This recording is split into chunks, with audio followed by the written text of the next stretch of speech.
This is the 2020 Toyota GR Supra, and oh boy, are we excited. I'm excited. Are you excited? I'm thrilled. I'm loving this thing.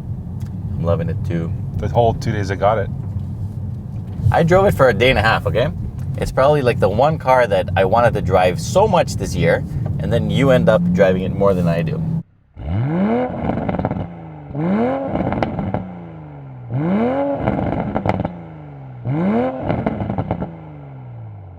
So, this is not the 3JZ. It is not the successor to the 2JZ motor that was in the last Supra that was in production. Actually, if you lift up the engine cover, you're gonna see a lot of BMW logos underneath there, because this motor is the BMW B58 engine. And actually, any panel in this car that you lift, you'll find a BMW logo underneath. Well, it sure doesn't strike me as a Toyota interior, that's for sure. Except for that little badge. It's true, because check this out. That's iDrive, like totally.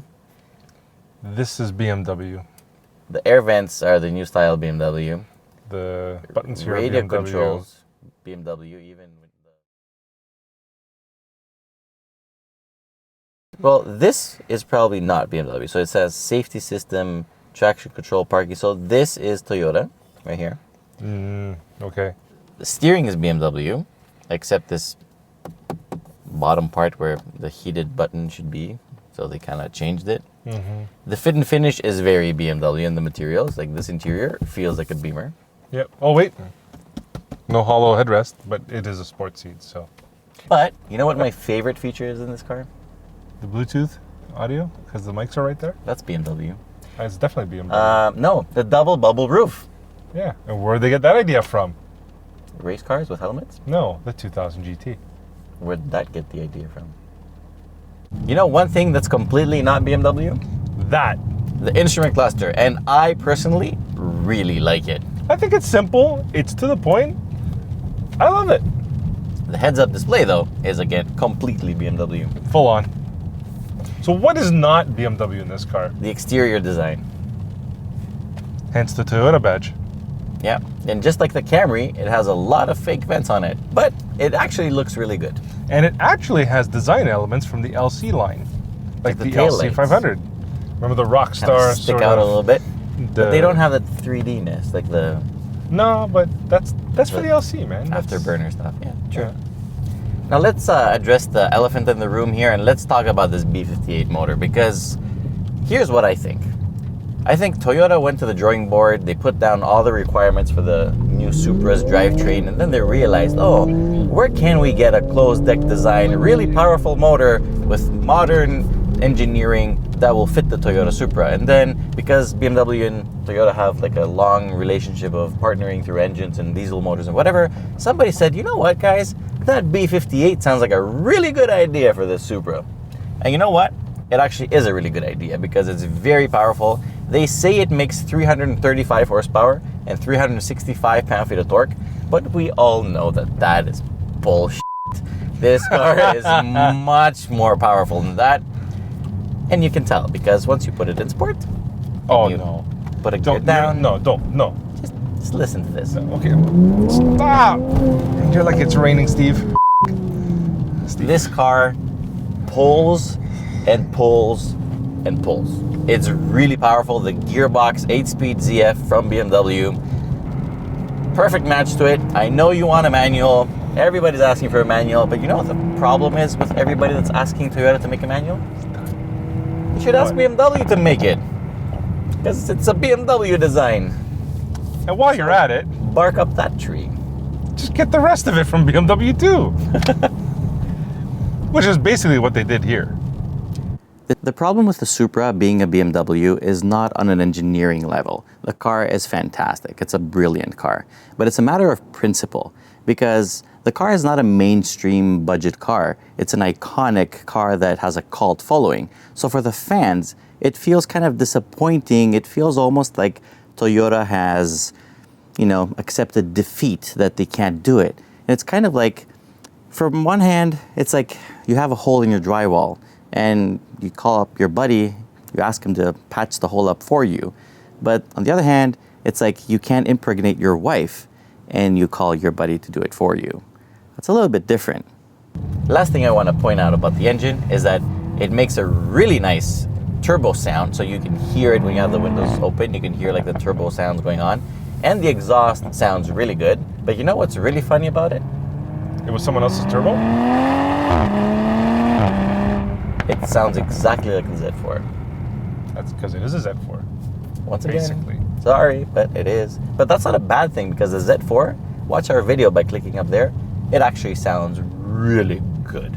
Of course Jason likes this car, and it's nothing to do with the double bubble roof. It's nothing to do with how it looks.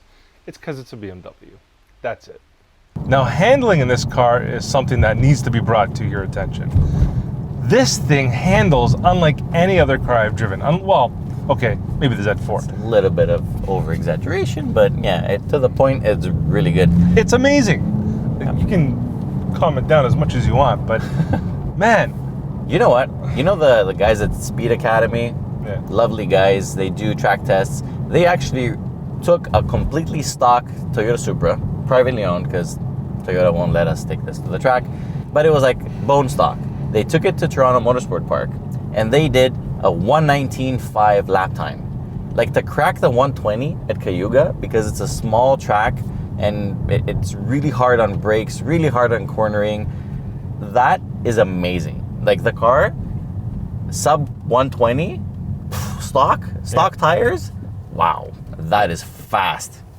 We really want to test the Supra on the track, and hopefully in the near future we'll be able to. This specific car, we weren't allowed to take it on the track, but if that happens and we do track one, stay tuned, because that's going to be a new video. Hey Jason. Hey Steve. I'm going to regret this question, but how tail happy is this car? Oh, you are going to regret this question. I know, but you made me ask you. Before I tell you that, let me tell you this. So you know how Toyota rebranded everything to Toyota? So if you go to the system settings, instead of iDrive settings, it will say system settings. But here's something really funny.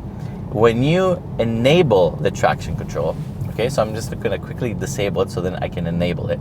But wait. Oh, so when you enable it, it says VSC on, which stands for Vehicle Stability Control, because as we know, Dynamic Stability Control, DSC, is BMW, so they can't reuse it. Yes. But when you switch it off, somebody didn't proofread the screen very well, because it says VSC off, Dynamic Stability Control off. Come on. But since you asked about the tail happiness now, okay. that thing is off. Can we skip it? No, it's okay. People can figure it out. Well, listen, it's raining, so we're not going to go crazy.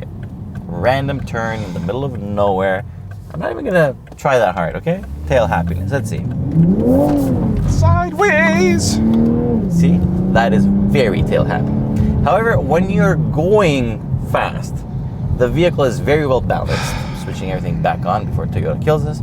So when you're actually balancing the car properly in the corners, I have to say, it really prefers the grip. You can still power slide and go sideways for as long as you want. It's actually very easy to control doing that. Not that I have tested it, but it's actually very easy to control. This car is beautiful, very good, and it has the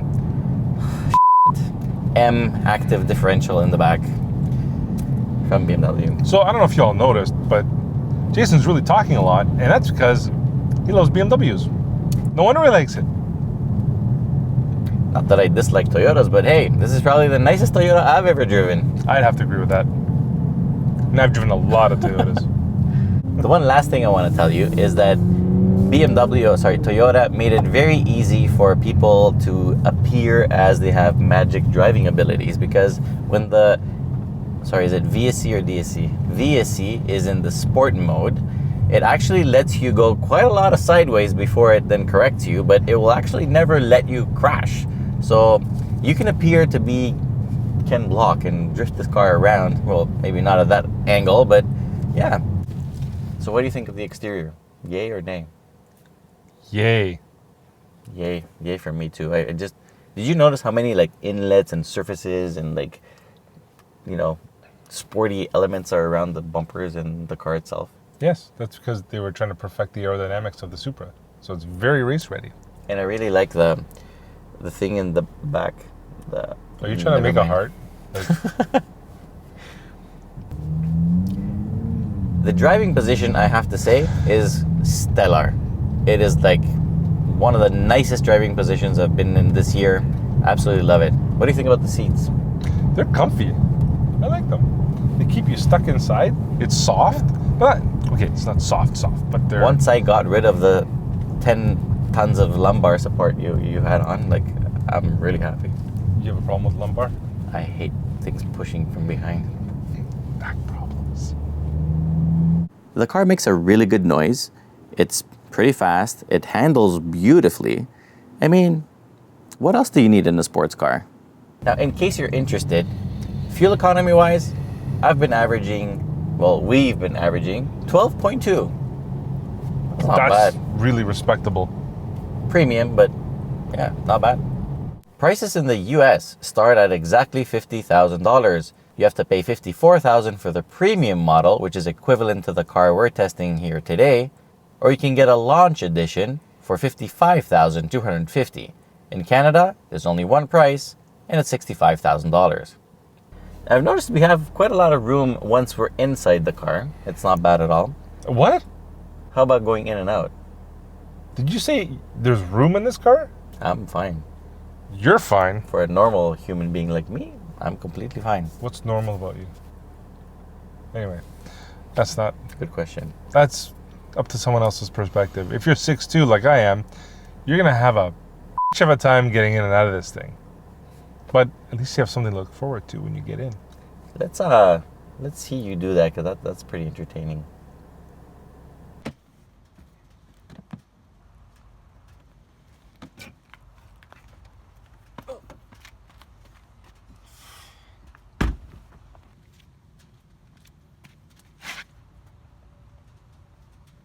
I feel like a crab.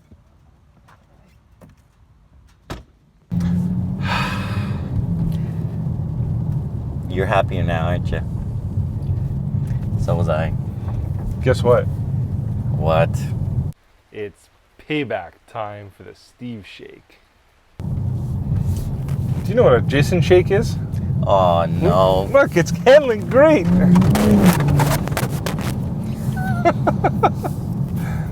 You blew my mic off. Oh. So, you went golfing in this car? You Yeah. actually fit golf clubs back there? I couldn't believe it either. I don't believe it. I thought there was no way Proof in or it hell didn't happen? that it was gonna fit in. And I took a video of it to show you how I did it. It fit. And, oh wait, I think. Meh. We'll see how intrusive it is when I drive, so I'll update you when the... So as you can see, it fits. That's what she said. You know what really impressed me with the driving of this thing is how rigid the actual chassis feels. Like, it just feels like a monocoque freaking cockpit. Figures you would say that, but yes. So I couldn't help but notice that this has wireless Apple CarPlay. It's great, and it works perfectly too. Always connects, very reliable. Who else does that? I have no issues with the car. I actually really like it. I mean, I don't mind it at all. However, Toyota fans don't seem to agree. Do you know what the color of this car is called? White? Absolute zero white. Really? I didn't know that. Yeah, absolute zero white. Sounds like freaking Justin Bieber. So in a nutshell, for 65,000 Canadian dollars, this is probably the best sports car you can buy. Yeah. Steve and I both really liked the Supra. We were really sad we had to take it back. We both agreed that, you know, its overall score should be over 9 out of 10. So really, if you want to buy one, just go ahead. It's fantastic. Wait! What about the Corvette C8 though?